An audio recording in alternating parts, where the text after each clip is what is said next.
Hey all, Captain here. Today I'm going to talk about how I think field officers could be handled and rewritten. In Toontown Online, field officers were generally disliked by the community for a variety of reasons, mainly how boring they could be, the fact that they had useless rewards, and they clogged the streets. So, let's go more in depth as to why field officers were so disliked in Toontown Online. Perhaps the main reason was the fact that they were practically inferior to standard buildings, because they gave bad gag experience and contained generally less and weaker cogs. Additionally, they were just less fun.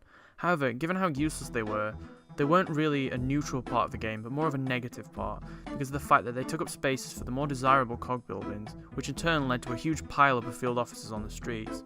They were a welcome change from the norm, mind you, but the novelty wore off quickly after you'd played a couple of them and realised they were all practically the same. But with that being said, here are my thoughts on how to tweak and fix field officers.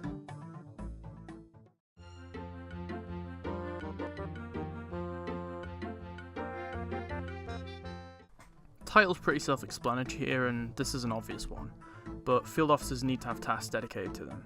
In Toontown Online, FOs had no tasks of their own, didn't count for building tasks, and weren't featured in the story tasks because they were added long after the story tasks were finished. Field officers need to be featured in tasks. So this is kind of less of an improvement and more of a this has to happen in order for the field office to actually work in Toontown Rewritten.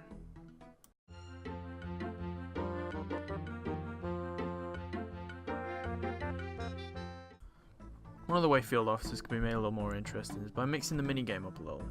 Perhaps handicaps could be applied at random in different field officers to make things interesting. More items could fall in the mover and shaker maze, or new cogs with different behaviours could show up on the legal fly. Perhaps multiple minigames should be introduced to mix things up even more. Another idea I came up with was more floors. Higher difficulty FOs could have more than the standard 2, perhaps either just a bunch of cog floors or maybe multiple minigames mixed in there too.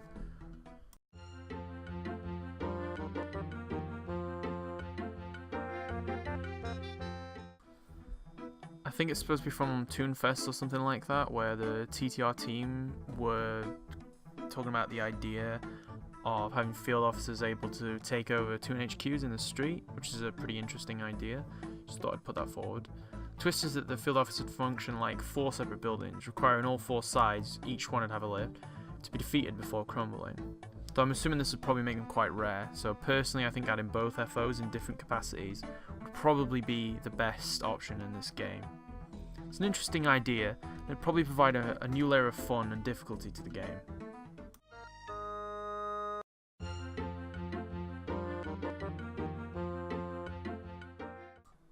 I'm going to be completely honest, I think this is the hardest part of the FO to get right. You can't make rewards too good because the rewards are generally weaker versions of the boss cog rewards, and that'll make the boss cog rewards useless. But at the same time, you can't make them too bad because then there's no incentive to take on an FO. In terms of solo rewards, I think that the 1 to 3 star SOS cards should be gainable from FOs, possibly the 4th star ones, but I'm not too sure about that. But I'd say you should only get 1, unlike the VP where I think you should get 3 to balance all this out. In terms of cash bots, I think that the weaker CFO phrases, the Unite, should be given, and therefore only the better phrases should be given in the CFO. For lore bots, I think the lesser summons like 1 cog summons and occasionally building summons should be given because I think they're pretty useless in the CJ, and I'm usually quite disappointed when I get that sort of thing in the CJ. Boss bots are probably the hardest to figure out based on the concept of fires. I'd say that maybe a demotion would be the best way to go. It would function by reducing the target cog to the cog below it and reducing its level by 1. So say for instance a level 5 micromanager would become a level 4 yes man by using a demotion.